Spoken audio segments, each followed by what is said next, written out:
घर में लक्ष्मी के साथ दूसरा अलक्ष्मी का भी रूप होता है, जिसको हम ग्रामीण भाषा में कुलक्ष्मी बोल देते। अलक्ष्मी वो होती है कि न तो सास ससुर की इज्जत करवे जाने, ना सास ससुर की सेवा करवे जाने, और हर समय सुबह से शाम तक सास ससुर पति देव में झगड़ा ही करती रहे, वो होती है लक्ष्मी। और लक्ष्मी हम उसे कहते हैं कि साधु संत द्वार पर आ जावे, उनका सम्मान करना जाने, आए हुए अतिथि का सम्मान करे, सास ससुर का सम्मान करे। ध्यान रखना।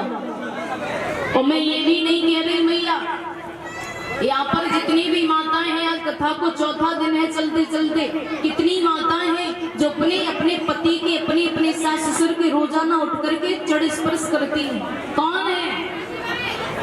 बहुत सुंदर। 2 3 क्या बात है मैया, पीछे के सूसरी सी बड़ी है? करती हो या नहीं?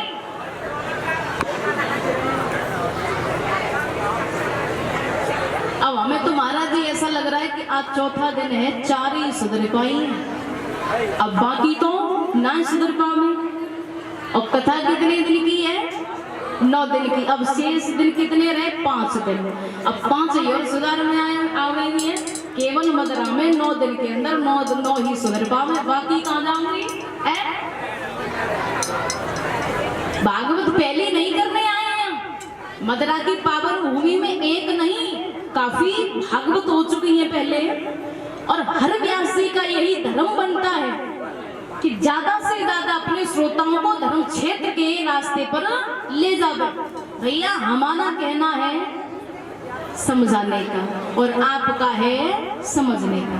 अब भाई कोई जबरदस्ती तो है नहीं। अगर मेरे साथ सनातन धर्म की लड़ाई को लड़ने, सनातन धर्म के रास्ते पर जो मेरे साथ चलना चाहता, दोनों हाथ उठाएंगे, दोनों हाथ उठाएंगे। कौन कौन सनातन धर्म के रास्ते पर जाना चाहता है मेरे साथ में?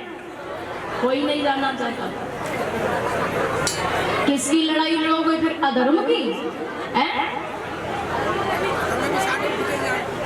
कोई बात नहीं है मैया, तुम्हारे पीछे तो खामे खां टाइम वेस्ट करे। आज तो कोई बात नहीं है, कल से कथा श्रवण करने आओ तो सबसे पहले ये ध्यान रखना कि पतिदेव सास ससुर के चरणों को स्पर्श करके आना है। और सुनो, जितनी भी बहुएं बैठी है ग्राम मदरा की, अगर सास और ससुर में खटपट चल रही होवे ना तुम्हारी, तो चलन दियो, कोई दिक्कत ना, उनके पैर छू लियो, आराम से। कुछ नहीं हो सकता, ठीक है? बड़े भाव के साथ में सभी इतना प्रश्न दिया, इसको हल करके आना। कल हम दूसरा नियम बताएंगे आपको, ठीक है? जोर से बोलो जय जय श्री, जय जय श्री, जय जय श्री, बड़े भाव के साथ में।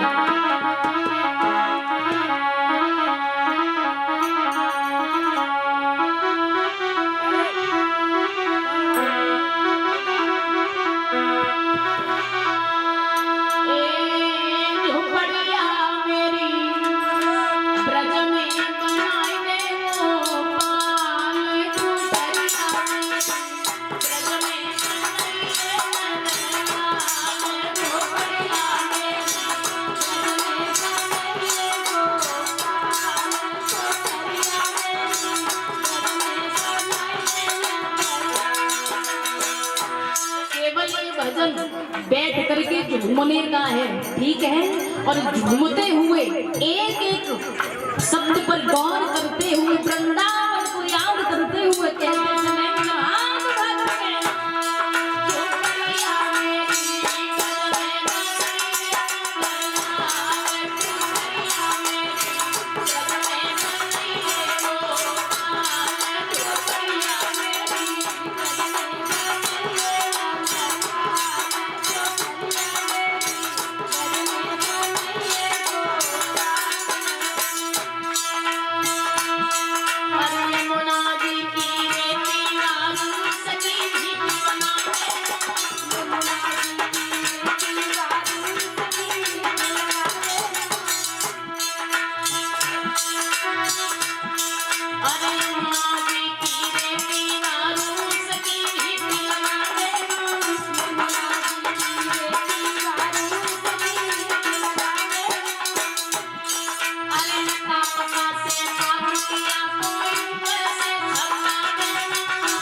तो खूब झूम रहे और आपकी गाली तो नहीं दी होगी कि हमने कही कि बैठ करके झूम ले। अगर ना बैठ करके भी ना है रुको जा रहे हो तो अपनी जगह पर खड़े होकर के सभी झूम लेंगे, ठीक है।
बोली वृंदावन बिहारी लाल की जय, जय श्री राधे श्याम। श्री सुखदेव भगवान सावधान करने लगे, अब आपको लेके चलेंगे जहां श्रीमद् भागवत कथा का प्रसंग चल रहा था। महाराज उत्तानपाद की पत्नी सुनीति बड़े ही भाव के साथ में घर में रह रही है। एक दिन का वृतांत था महाराज, सब कुछ है महाराज उत्तानपाद के हाथों में, लेकिन दुख इतना है प्रभु कि घर में ना तो बेटा है और ना बेटी। ध्यान रखना कि जिस घर में कितना भी माया खजाना हो, कितना भी धन हो, कितने भी हीरे हो, कितने भी मोती हो, लेकिन जिस घर में एक बेटा नहीं उस घर की शोभा नहीं है। और मैं बेटे की ही बात नहीं कह रही, जिस घर में एक घर के आंगन को बेटा और बेटी दोनों की ही जरूरत है, दोनों को घर में विराजमान होना चाहिए। लेकिन महाराज उत्तानपाद के घर में न तो बेटा है न बेटी है। दिन प्रतिदिन महाराज विलाप करते हैं, प्रभु कौन सा पूर्व जन्म में पाप कर दिया जो हमारे महलों में न तो बेटा है न बेटी है। महाराज विचार करते हैं, प्रभु अभी तो हम जवान हैं, लेकिन जिस दिन वृद्धावस्था आएगी उस दिन इस राज्य को कौन संभालेगा। जिस दिन हम बूढ़े हो जाएंगे, हमारे पैर और हाथ टूट जाएंगे, उस दिन हमारी राजधानी में पानी कौन लगाने वाला होगा। प्रभु कौन हमारे कुल के दीपक को जलाने वाला होगा। आज महाराज उत्तानपाद भैया सुनीति दोनों प्राणी बैठ करके जोर जोर से घुटनों में सिर को दे करके रोने लगे। जैसे ही महाराज उत्तानपाद से सुनीति ने कहा, प्रभु अब हमें ये मालूम पड़ता है कि मेरी कोख से कोई बेटा या बेटी नहीं हो सकती। मुझे बांस की दृष्टि से देखा जा रहा है, तुम्हें निर्वंशिया नाम से जाना जा रहा है। प्रभु अब क्या करना चाहिए।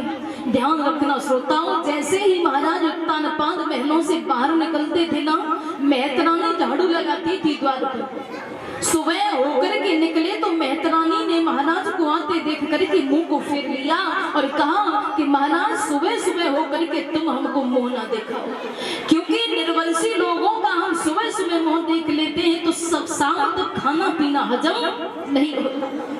तो तुम तो निर्वंशी हो, तुम्हारी पत्नी बांझ रह गई जो अपनी कोख से न तो बेटा न तो बेटी को जन्म दे। जब ये दुनिया वालों की ये बात सुनते हैं ना तो कलेजा फट जाता है। ध्यान रखना श्रोताओं, जिस माँ की गोदी सुनी है ना, जिस माँ की गोदी में ना बेटा हो ना बेटी हो, उस माँ को कोई दुनिया में सम्मान भी नहीं देता। एक नारी की पूजा उसकी औलाद से, संतान से संसार में हुआ करती है। आज मैया रोने लगी तो आधी रात्रि के समय महाराज उत्तान पाद को पास में बिठा करके रोकर के जवाब दियो, महाराज क्या करूं मैं, क्या करूं? अगर पीतल होती तो बदला सकती थी, लेकिन बैरन को किससे बदल डालूं? पेड़ होता तो कटवा देती, लेकिन दुख कैसे काटा जाए? चिट्ठियां होती तो बचवा देती, लेकिन बैरी कर्म कैसे बांचा जाए? प्रभु क्या करूं, क्या करूं मैं? आप है सके तो प्रभु अपनी दूसरी शादी कर लो, क्योंकि मुझे पता है कि मैं कभी मां नहीं बन सकती, तुम बाप नहीं बन सकते हो, क्योंकि मेरी सौत मेरी छोटी बहन इस घर में आएगी, वो किसी बेटा या बेटी को जन्म देगी, उसके सहारे से मेरी और तुम्हारी जिंदगी कट जाएगी। प्रभु अगर आपने विवाह दूसरा नहीं किया तो आगे चल के वृद्धावस्था हमारे ऊपर आएगी तो राजगद्दी को कौन संभाले? इसलिए आप विवाह कर लो। जैसे ही दूसरी विवाह की बात सुनी महाराज उत्तान पाद का कलेजा फट गया और रोकर के बोले, रानी तू पागल हो गई है। अरे तू पागल हो गई है रानी, मेरा एक बार विवाह हुआ, अब क्या सारी जिंदगी में विवाह करता रहूंगा? अरे हमारी तुम्हारी कौन सी गलती है? ये तो भगवान का आशीर्वाद है रानी, ये भगवान की लीला बड़ी प्रबल है। मैं ये नहीं कहता क्योंकि हमसे कोई पाप नहीं हुआ होगा, इस जन्म में नहीं, उस जन्म में कोई न कोई पाप हुआ होगा, उस पाप का ऋण हमको यहाँ चुकाना पड़ेगा। रानी तुझे पता नहीं है, अपने अपने कर्मों की खेती है, जो बीज बोएगा उसको वैसी फसल प्राप्त होगी। रानी जैसा भगवान ने हमारे लिए ये समय दिया है रानी, उसको कैसे भी कैसे करके काट डालो। आज महाराज उत्तान पाद आधी रात्रि के समय रानी के पास बैठ करके रोने लगे और कहने लगे, मैं दूसरी विवाह नहीं कर सकता, मैं दूसरा विवाह नहीं कर सकता रानी, क्योंकि मैं मानता हूँ जब दूसरा विवाह होगा तब तेरी हालत क्या होगी। महाराज उत्तान पाद बोले, तू नहीं जानती प्यारी प्यारी शादी करके जीवन भरना शादी होगी।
मानता हूँ दूसरा विवाह कर लूंगा रानी, इस बात को ना भूल जाना प्रिय।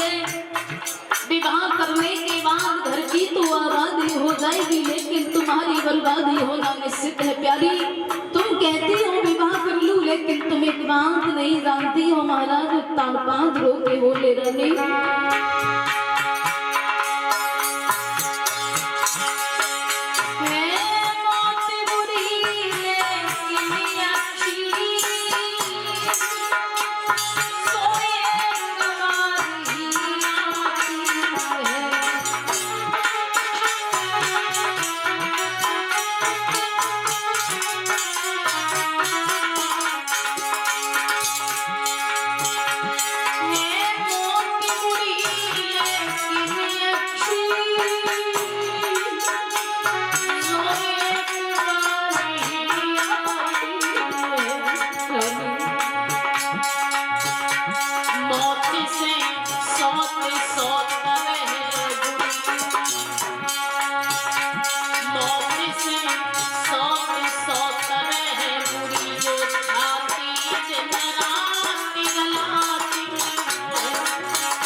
ने समझाया रानी मानता हूँ सौत आ जाएगी घर की आबादी हो जाएगी लेकिन तेरी बर्बादी होगी रानी वो तुझे घर से बेघर कर देगी इसलिए दूसरा विवाह न कराओ मत कराओ रानी तू पतिव्रता औरत में तुझे अपनी आंखों से ओझल नहीं होने देता लेकिन वो आते ही आते तेरी बर्बादी करवा देगी रानी इसलिए मानना क्योंकि तुझे नहीं पता है सौत तो चून की भी बुरी हुआ करती है मौत जिंदगी में एक बार आती है अच्छी है लेकिन मौत से तो सौ तरह बुरी है जो आकर के दिन रात छाती पर छुरी से मारती रहती है इसलिए तू विवाह ना करवा रानी तुझे दूर कर देगी मैं तेरे बिना एक पल भी नहीं जी सकता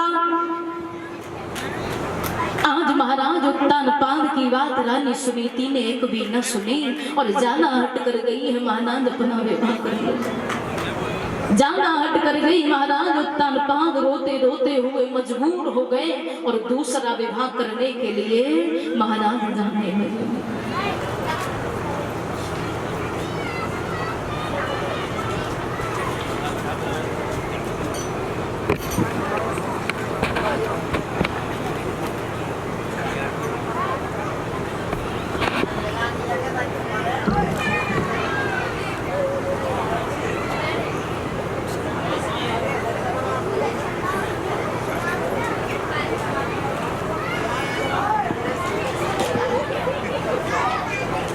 और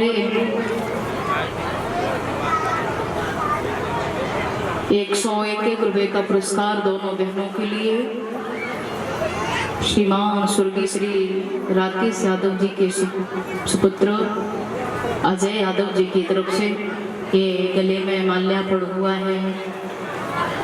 भगवान से आकांक्षा अभिलाषा है प्रभु इसी प्रकार से हम आगे के लिए बढ़े, भगवान हर मनोकामना को पूर्ण करें। बोली आनंद कंद भगवान की जय।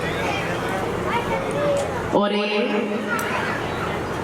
जो हमने अभी भोलेनाथ के विवाह में जो गारी गाई थी ना, तो वो प्रश्न आया है कि इसका हल कर दीजिए। जरूर करेंगे, क्योंकि अभी कथा के बीच में डिस्टर्ब होगा। मैं कल इसको, ऐसा नहीं है कि मैं नहीं बताऊंगी, जो प्रश्न मैं तुमको दूंगी उसका उत्तर नहीं दूंगी, ऐसा नहीं है। मैं आपको सेटिस्फाई कल जरूर करूंगी और जरूर सबके बीच में मैं आपको बताऊंगी जो मैंने आज गाली गाई है इसका अर्थ क्या है। बोलिए बाकी में हरि लाल की, आनंद कंद भगवान की। जैसे ही महाराज उत्तानपाद घोड़े को लेकर के चले हैं दूसरा विवाह करने को, दूसरा विवाह महाराज उत्तानपाद सुरुचि के साथ में करके लेके आए। सुरुचि के साथ में विवाह किया है राजा उत्तानपाद ने। जैसे ही डोला द्वार पर आया है, एक बात बता दूं मैं, जिस समय महाराज उत्तानपाद ने सुरुचि से विवाह किया था ना, तो सुरुचि की ये शर्त थी कि प्रभु ये बताइए मेरे साथ विवाह कर रहे हो, मुझसे पहले तुम्हारी कोई रानी तो नहीं है? तो उस मंडप के बीच में महाराज उत्तानपाद ने झूठ बोल दिया कि मेरी कोई रानी नहीं है, मैं अविवाहित हूँ। जैसे ही डोले को द्वार पर लेके आए हैं, द्वार पर आकर के डोला खड़ा कर दिया। बड़ी रानी सुनीति को मालूम हो गया कि मेरी सौत का डोला द्वार पर है, दासी को भेज दिया, दासी ले आरती का थाल। बड़े भाव के साथ में मेरी सौत यानी छोटी बहन को बड़े भाव के साथ में महलों के अंदर लेके, जैसे ही डोले में सुरुचि बैठी हुई है, दासी चली है, ऐसा ही नहीं, क्या होने वाला है उस डोले के अंदर।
की दासी रानी सुरुचि के पास में डोला में खड़ी है। ऐसा ही नहीं, सुरुचि को मालूम हुआ कि दासी क्या कह रही है कि मेरी इसका मतलब सौत मेरे महलों में है। जवाब नहीं आ रही दासी, देरी मत करे, मेरे महाराज को बुला के लेके आ। जिस समय मेरे साथ में ब्राह्मणों को डाला था तो क्या बोला कि मेरा बदलाव नहीं हुआ। ऐसा ही नहीं,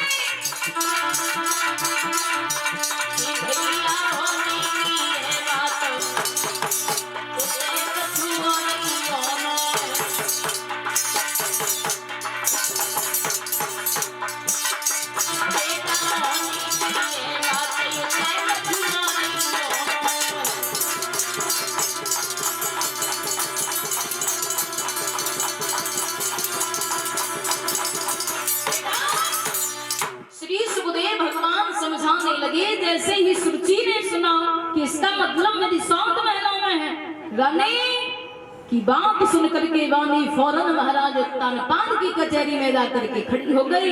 महाराज की जय हो। महाराज उत्तानपाद कहने लगे, दासी अभी तो हम आए हैं लेकिन हमारे पीछे पीछे क्यों चली आई हो, बात क्या है। रानी की बात सुनकर के दासी ने जवाब दिया, महाराज आपकी छोटी रानी सुरुचि डोले से बाहर कदम नहीं दे रही है, उसने तुमको याद किया है, जल्दी से चलो।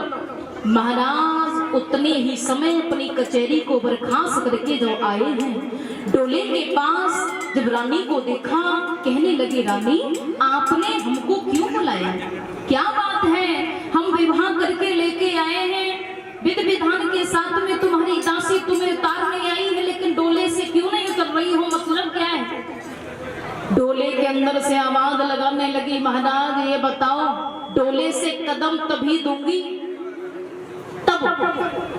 महाराज कहने लगे, कब, कि ये बताइए तुमने मेरे साथ विवाह किया तो कौन सी कसम खाई थी कि मेरा विवाह नहीं हुआ, लेकिन दासी ये कह रही है कि मेरी बड़ी सौत मेरे महलों में रह रही है। महाराज कहने लगे, कौन कहता है, अरे मेरी कोई रानी नहीं है, न तो तुम्हारी कोई सौत है, अरे अंदर जाकर के देखिए। महाराज झूठ पर झूठ बोलते रहे। महाराज विचार करने लगे, अब क्या करूं प्रभु, जिस अंडे की आस थी आज वो भी हाथों से फूटा जा रहा है। अब तो अंदर महलों की रानी सुरुचि बैठी हुई है। विचार करने लगी, इतना समय हो गया मेरी छोटी बहन क्यों नहीं आ रही है, चलो जाकर के देखती हूँ। जैसे ही सुनीति ने डोले के पास में आकर के देखा कि मेरी सौत तो महलों में बिल्कुल भी आने की कोशिश नहीं कर रही है, क्या बात है। तो उधर देखा कि छोटी रानी डोले के अंदर से महाराज से तड़ातड़ जीव को चला रही है। सुनीति ने जवाब दिया, महाराज ये क्यों नहीं उतर रही है। महाराज कहने लगे, सुनीति मैंने पहले बोला था कि सौत के आने से तेरी बर्बादी हो जाएगी रानी, अब देख ये कौन सी करतूत कर रही है। तो ध्यान रखना डोले के अंदर से कौन सी आवाज आ रही है। सुनो महाराज सुनो, इसी में भलाई है कि मेरे डोले को जहां से लेके आए हो मेरे मायके में भिजवा दो, तुम इसके साथ में विहार करो, मुझको पीहर में पहुंचा दो। मैं नहीं रहूंगी महलों में, अगर मुझे रखना चाहते हो तो इसको महलों से बाहर निकाल दो, अगर ये महलों में रहेगी तो मैं नहीं रहूंगी। श्री सुखदेव भगवान समझाने लगे। सुनीति ने ये बात सुनी है, हाथ जोड़ करके पैरों में गिर गई, बहना तू महलों में चल, मैं तेरी रानी नहीं, तेरी बड़ी बहन सौत बन के नहीं बल्कि तेरी दासी बन के तेरी टहल को बजाऊंगी। बहना जब तू चारपाई पर बिस्तर पर सोया करेगी ना, तब मैं तेरे चढ़ों को दबाया करूंगी, सिर्फ 2 रोटी के टुकड़े रोजाना दिए जाना, समय आने पर तू बेटा या बेटी को जन्म देवेगी ना, बाप को खिलाती रहूंगी। बहना उसके सहारे से मेरी जिंदगी कट जाएगी, लेकिन मेरे पति से मुझे दूर ना करे, क्योंकि मैं पति से दूर होकर के जी नहीं सकती हूँ। बहन ऐसा ना करें। एकदम से रानी सुनीति पैरों में गिर गई तो छोटी रानी सुरुचि ने एकदम से फटकार मारी है, एकदम से पीठ में लात मारी और रानी को गिरा। मुंह की भरवैया गिर गई। महाराज उत्तान पान ये दृश्य देख रहे हैं, दोनों आंखों से आंसू बहने लगे और सीने से लगा लिया बड़ी रानी सुनीति को। रानी सारी रात समझाते समझाते हो गई दूसरा विवाह मत करवाओ, लेकिन तुमने हमारी न मानी। ये घर में प्रवेश तभी करेगी तुमको घर से बेघर कर देगी। अब क्या करूं रानी, क्या करूं, कहां जाऊं मैं, बड़ी मजबूरी है रानी, क्या करूं। पतिव्रता औरत रानी तारा पति की मजबूरी को समझ करके कहने लगी, स्वामी जब तक तुम्हारी नारी जिंदा है तब तक तुम्हारे पतिव्रत धर्म पर आंच नहीं आने देगी। ध्यान रखना श्रोताओं, पतिव्रता औरत वही है जो मजबूरी आ जावे, पति के ऊपर कोई संकट आ जावे ना तो संकट में साथ देवे, ना कि संकट की घड़ी में दूर रह जावे। आज रानी समझ गई कि मेरे पति मजबूर हैं, इसीलिए रानी ने एक रास्ता चुन लिया है। जवाब दियो महाराज, अगर मेरी सौत को मंजूर है कि मैं घर से बाहर चली जाऊं, ये मेरे जाने के बाद घर में प्रवेश करेगी तो ये मुझे मंजूर है महाराज, निकाल लो मुझको घर से।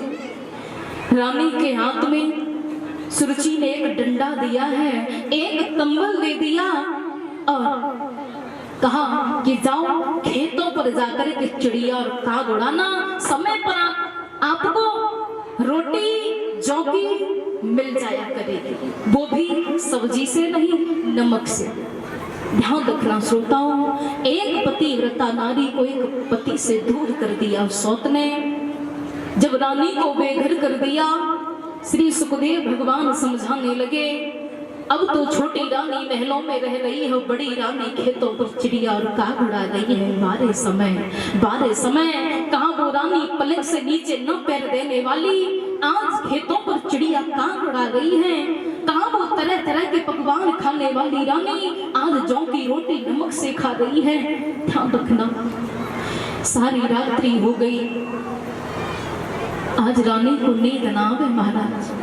रात्रि हो जाती है, करवट बदलते बदलते अब याद करती है, प्रभु मेरे पति से दूर करा दिया, दुख सहन कर सकती थी, काश मेरी गोदी में कोई बेटी या बेटा होता। ध्यान रखना, पति पत्नी जो होते हैं ना, वो दोनों संसार रूपी गाड़ी के दो पहिए होते हैं। आपने देखा होगा, मोटरसाइकिल को ले लो, एक मोटरसाइकिल के दो पहिए होते हैं, अगर एक पहिया फिसल जाए तो गाड़ी चलना असंभव है। इसी प्रकार से पति पत्नी का रिश्ता है, पति से पत्नी छूटती है और पत्नी से पति छूटता है तो वो जीने के योग्य नहीं रहते। आज महारानी जी तो रही है लेकिन घुट घुट के जीना है रानी का। विचार करती है, प्रभु क्या करूं मैं, इधर तो मेरे पति से दूर करा दिया और यहाँ दूसरी बात यह है कि मेरी गोदी भी सूख गई। कहाँ जाऊं प्रभु, कहाँ जाऊं। आज सारी रात्रि व्यतीत हो जाती, एक दिन का समय था महाराज। आधी रात्रि के समय मैया को स्वामी की याद आई, आधी रात्रि की याद आई है और विचार करने लगी है, पिछली बातों को याद करके क्या सोचने लगी है, प्रभु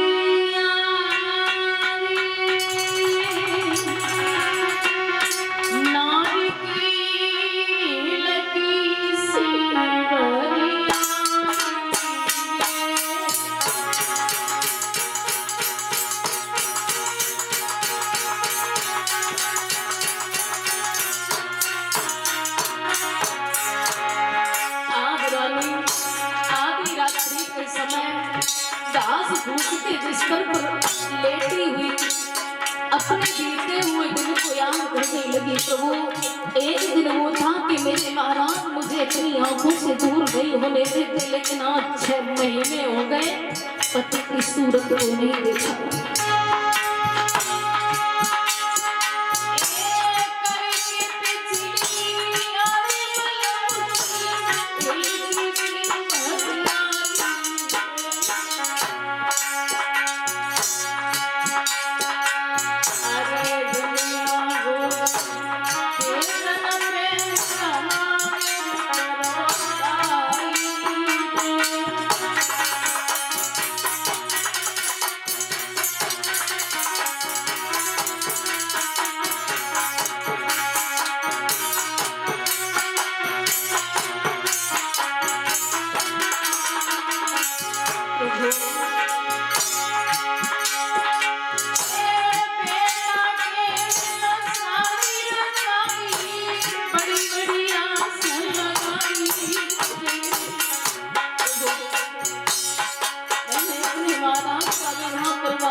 लेकिन आती आते मुझे दूर करती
इससे आगे की कथा आपको कल श्रवण करने के लिए मिलेगी। सभी भारी से भारी संख्या में आकर की कथा श्रवण करें और इससे आरती से पहले कुछ एक कीर्तन गाते हुए बड़े भाव के साथ में सभी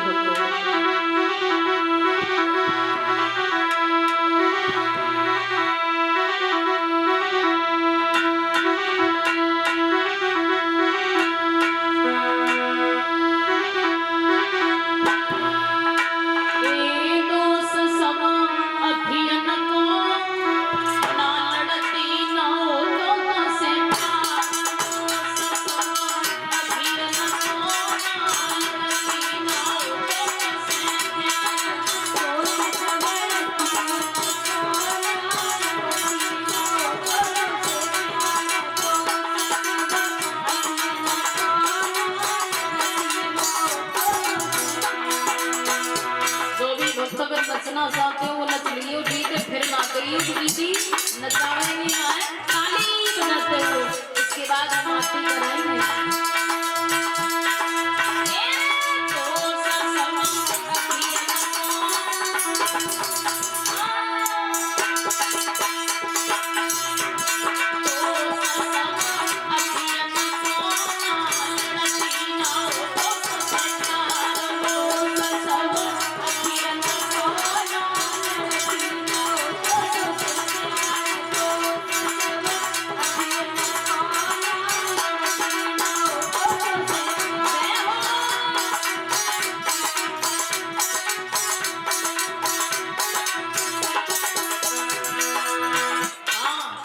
परीक्षित महाराज जी और यज्ञपति महाराज जी दोनों खड़े हो जाइयो 2 मिनट के लिए। और यज्ञपति महाराज जी कहाँ है हमारे नहीं है? हाँ महाराज जी सामने आ जाए। और हाँ हमारे सुजान जी अंकल जी यहाँ सामने आओ सामने सामने यहाँ। और दोनों मैया कहाँ है? हाँ बहुत सुंदर निकल के आओ। अब ये बताओ आज चौथा दिन है हाजरी लगाए तो रहे हो लेकिन हाजरी लगाने में थोड़ी थोड़ी कमी है। नचना जानते हैं? नचना तो बहुत आता है क्योंकि हम देखते हैं। और अगर नहीं नचना जानते तो एक हाथ कमर पे और एक हाथ सर पे ठमको बड़े भाव से। आज तुम्हें भगवान की कसम है, बड़े भाव के साथ में ठमको। जहाँ नहीं ऐसा नहीं होगा, ताली बजाएंगे सभी बच्चों।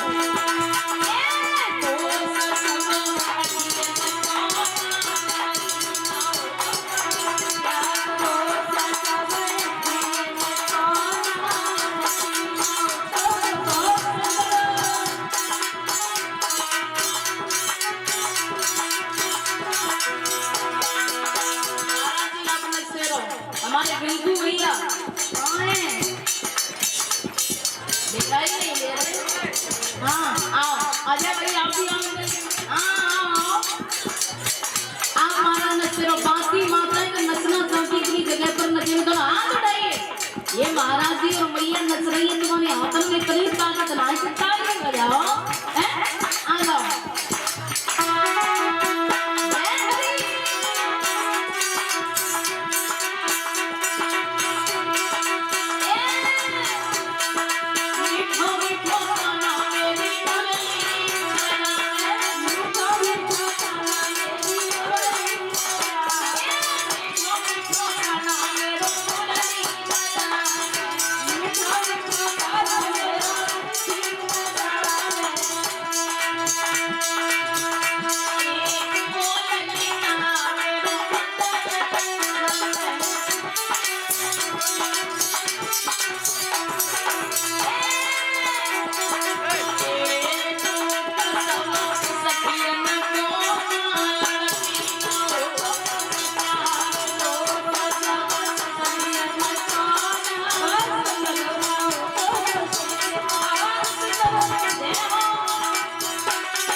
में इस प्रकार दान है।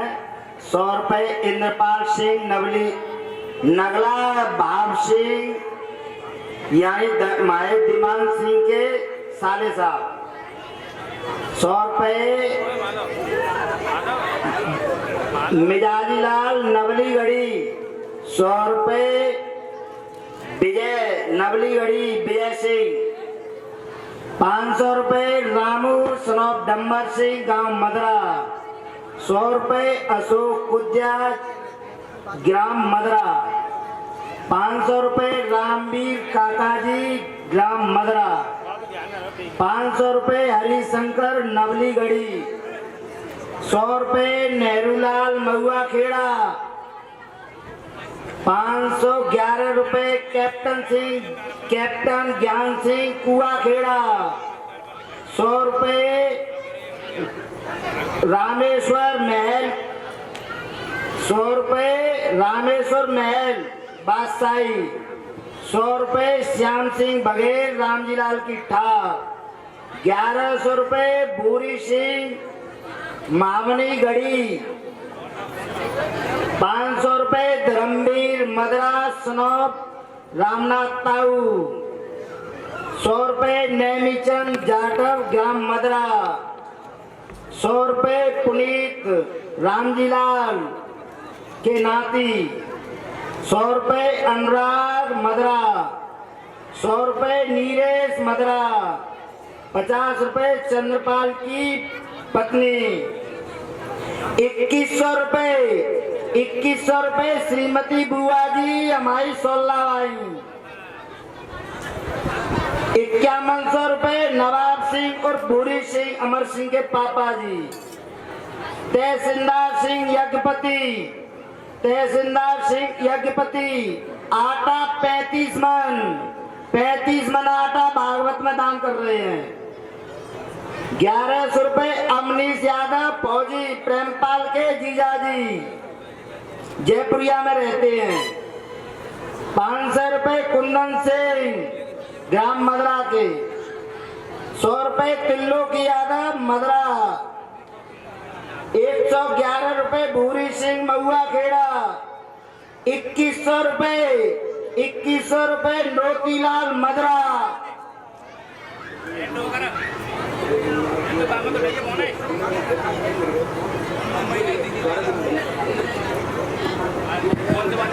जितना भागवत में आटा लगेगा तहसीलदार ताऊ यज्ञपति जितना भागवत में लगेगा जे दूसरे यज्ञपति की तरफ से कैसे हमारी कोई मतलब ना है भाई। राधे राधे जय श्री राधे श्याम।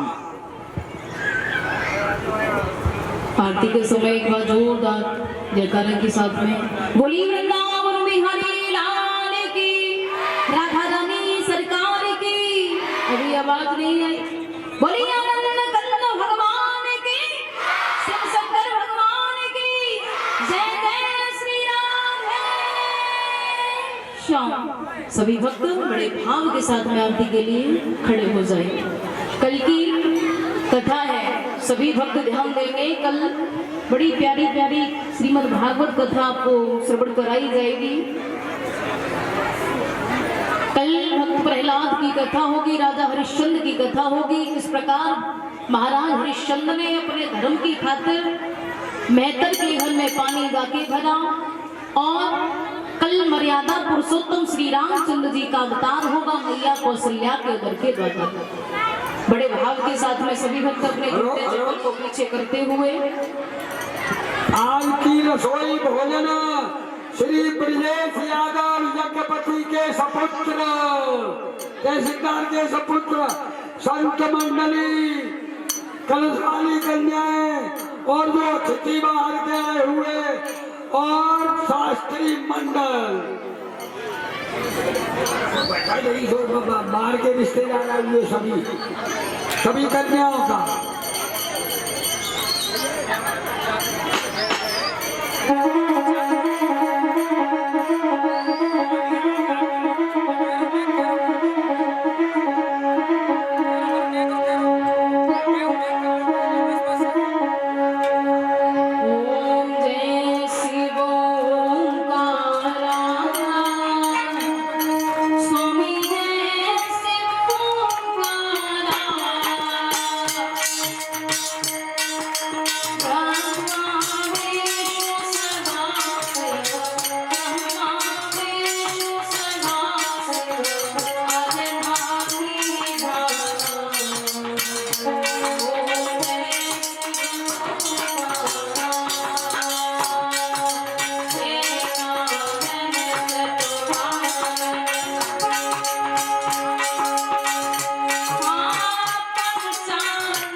बोलिए आनंद कंद भगवान की।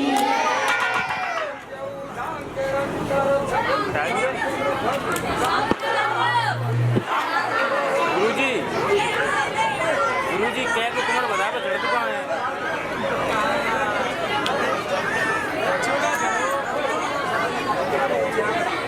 गुरुजी